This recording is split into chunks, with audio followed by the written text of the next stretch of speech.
The goal of this chart is very focused. It is to help you decide the best book to get if you want to sing the Mass as the church documents define singing of the Mass. Now, when I talk about church documents or about rubrics, I am not talking about it in a legal way. I'm not a canonical lawyer. To me, the rubrics and church documents are important because they give us the grammar of the sacramental language. Sacraments are made of signs and symbols and reveal to us the invisible reality of the church as the mystical body of Christ. Liturgy is not about rules, it is about Christ. After this reminder, the church document describes 3 degrees of participation in the liturgy, and you see them on the screen on the 2 red circles on top. The 3 degrees correspond to 3 categories of singing at Mass. Dialogue responses, which is the easiest to sing and the first degree of participation, which must be sung by all. The Kyriale, or the ordinary of the Mass, which is the 2nd degree of participation, which should be sung by all. And finally, the 3rd degree of participation, sung by the scholar because the congregation is doing something else, either watching a procession or listening to both the text and to the musical ornamentation of the text. We will discover the books on this page in the light of these 3 categories of singing. Dialogue response, Kyriale, proper. Those 3 categories represent the 3 degrees of participation at Mass. Now you see on the left the 3 degrees before Vatican II and on the right after Vatican II. Very little has changed. There is a misconception that the church documents of Vatican II changed drastically the nature of participation at Mass. When reading the documents, we see that is not correct. We'll explain what changed later in the video. The Roman Gradual is the book with the official songs for all 3 categories, for both the temporal and sanctuary year, for Sundays and weekdays, and there is very little explanatory text in the Roman Gradual. Also, most explanations are in Latin, so it is not an easy book to navigate, but it is the book of reference because it has all the music given to us by the church to sing the Mass. It is the official songbook of the church. So the first thing to know when you pick a book is what form of the rite you pray. The ordinary form of the Roman Rite or the extraordinary form of the Roman Rite. As I explained in another video, the books you need in the ordinary form will be based on the most current edition of the Graduale 1974 on the right side of the screen. And in the extraordinary form, the books you will follow the last edition of the Graduale before Vatican II, 1961 to my knowledge. The music in both editions is mostly identical, but the music is ordered following different liturgical calendars. Let's first focus on the post-Vatican II Graduale and liturgical calendar. The Gregorian Missal is, in my opinion, the best tool to sing the Mass because first, it is affordable, only $30 about, covers all 3 categories of singing, dialogue response, Kyriale, and proper, but only for Sundays and solemnities. So it is only 300 pages, not 1800 pages as we see another book later. All instructions are in English, and also it includes a missal, and everything that is in Latin is also translated in English. It's a very practical book.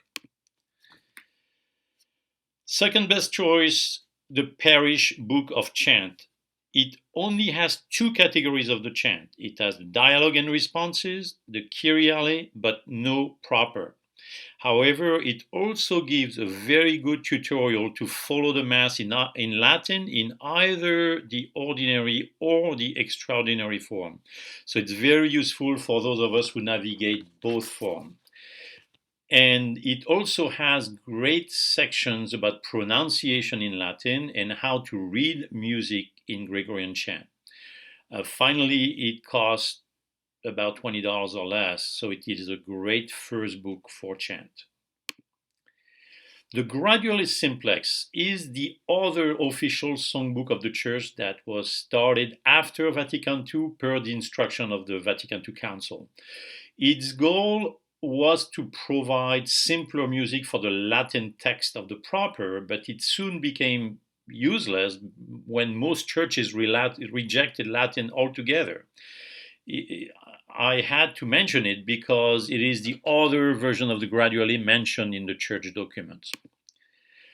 The more recent efforts of translating the proper of the Mass in English are much better adapted than the simplex to our current situation. I mention here two great collections, one by Father Weber and one by Adam Bartlett. Adam Bartlett's is newly been rebaptized Source and Summit. It used to be called Illuminary Publication.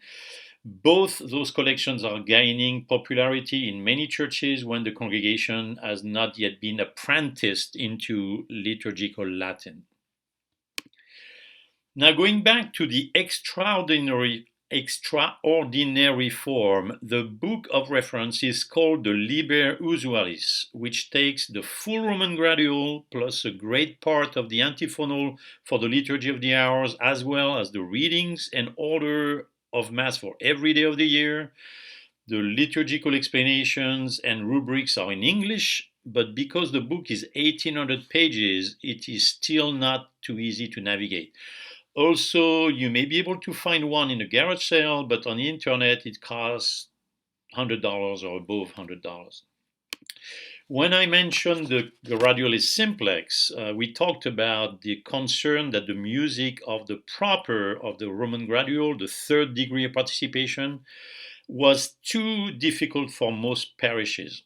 This concern was already there before the Vatican II Council, and Chant Abrégé, the first book I mentioned here, and the Rossini propers are books with simpler music for the proper of the Mass. This book makes it very easy to sing Missa Cantata in the extraordinary form and to sing the proper. In the Rossini book, the first page of the book explains that it is meant as a temporary fix, not as a permanent solution. We find here again the idea of apprenticeship in the liturgy. Liturgical versus devotional. I try to place books at the top of this page as most useful to sing the liturgy, meaning the collective prayer of the mystical body of Christ. And at the bottom, in gray, what is more devotional, meaning our individual prayer or the prayer of a small group, not the prayer of the whole church. Devotional singing is great, but it is different from singing the liturgy. In most churches today, we sing hymns, and that is represented at the bottom. Hymns are devotional in nature, not liturgical. We can see that the hymns we sing now are really just the continuation of the pre-Vatican II loophole of singing hymns at low Mass, what's been called the four-hymn sandwich. The main difference is that now hymns are mostly in English, copyrighted, because they are more recently composed, and more rhythmic. They are meant to be sung with instruments that give us the rhythm. Before Vatican II, hymns were less dependent on musical instruments and often in Latin. Another thing to notice is that when hymns are the only music at Mass, we really are reversing completely the order of the degrees of participation given to us by the church documents. The hymns take the place of the proper, which are the third degree, the last degree of participation in the Mass. And in most churches today, you will find hymns as the only thing that people sing. Another reason why, and that's another reason why we are in the devotional more, rather than in the liturgical realm. I hope you find these explanations helpful. Please download a copy of this chart under the video.